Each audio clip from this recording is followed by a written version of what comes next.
കഴിഞ്ഞ സൺഡേ നമ്മൾ അട്ടപ്പാടിയിലോട്ട് ഒരു ട്രിപ്പ് പോയിട്ടുണ്ടായിരുന്നു. ഇതൊരു ടൂറിസ്റ്റ് പ്ലേസ് ആയതുകൊണ്ട് പോണതല്ല കേട്ടോ. എൻ്റെ കെട്ടിയോൻ്റെ ജനിച്ചു വളർന്ന നാടാണ്, അതുകൊണ്ട് പോണതാണ്. അപ്പോൾ അമ്മയുണ്ട് കേട്ടോ നമ്മുടെ കൂടെ. പിന്നെ ഇപ്പോൾ ഷാനിമോളനെ ഉണ്ടായിരുന്നുള്ളൂ, സനിയ അഫിനൊന്നും ഇല്ല. അങ്ങനെ ഞങ്ങൾ പോകുന്ന പോക്കിൽ ഇങ്ങനെ കുറേ സാധനങ്ങളൊക്കെ ഇങ്ങനെ എന്താ പറയുക വണ്ടിയിൽ നിന്ന് കുറച്ചിട്ടും തിന്നിട്ടും ഒക്കെ ആയിട്ട് ഞങ്ങൾ പോയി. പിന്നെ അവിടെ എത്തിയപ്പോൾ അവർ കുറച്ച് കുടുംബക്കാരൊക്കെ ഉണ്ടായിരുന്നു, അവരുടെ വീട്ടിൽ പോയി ചായയും വെള്ളമൊക്കെ കുടിച്ച് കഴിഞ്ഞു.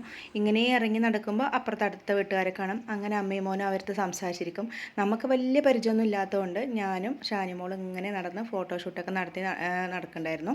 അത് കഴിഞ്ഞപ്പോൾ നല്ലൊരു പുഴ കണ്ടിട്ടായിരുന്നു. അപ്പോൾ അവിടെ ഒരുപാട് ആൾക്കാർ, നമ്മൾ പറഞ്ഞില്ല അതൊരു ടൂറിസ്റ്റ് പ്ലേസ് ആയിട്ട് മാറിയിട്ടുണ്ട് ഇപ്പോൾ. പണ്ട് അങ്ങനെ അല്ലായിരുന്നു കേട്ടോ. അപ്പോൾ ഈ ഒരുപാട് ആൾക്കാർ അവിടെ വന്നിട്ട് ഫോട്ടോഷൂട്ടും കാര്യങ്ങളൊക്കെ നടക്കുന്നുണ്ട്. അപ്പോൾ പിന്നെ നമ്മളായിട്ട് എന്തിനാ അതിനില്ലാതാക്കുന്നു വിചാരിച്ച് നമ്മളും കുറേ ഫോട്ടോഷൂട്ടും കാര്യങ്ങളൊക്കെ എടുത്തു. അത് കഴിഞ്ഞ് നമ്മൾ ഒരു രാത്രിയൊക്കെ ആയപ്പോൾ നമ്മൾ തിരിച്ചെത്തി. പിന്നെ ആകെ ഇവിടെ വരുമ്പോൾ ഒരു പ്ലാൻ ഉണ്ടായിരുന്നത് താറാമുട്ട കഴിക്കാമെന്നുള്ള കേട്ടോ. പഴംപൊരിയും പ്രതീക്ഷിച്ചു, പക്ഷെ അതില്ല. അങ്ങനെ നമ്മളൊരു 7-8 മണിയാകുമ്പോൾ തിരിച്ചു വന്നു.